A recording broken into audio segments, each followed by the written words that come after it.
Look at this right here, folks. Does that make sense? I'm using my tea and I just pour it into my herbs. Just about that much.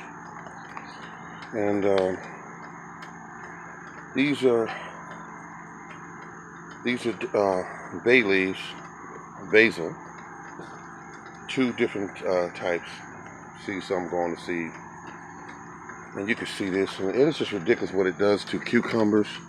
Let's give you a look at that.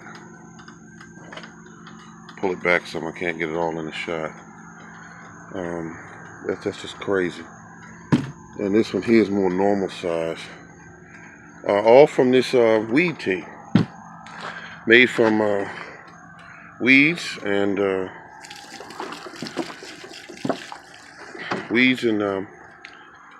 horse manure, cow manure, black cow, and some other ingredients. You just hit me up and I'll give you the recipe. But mostly it's just those two ingredients and also compost.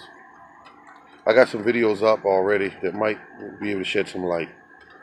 This is the Morning Gardener.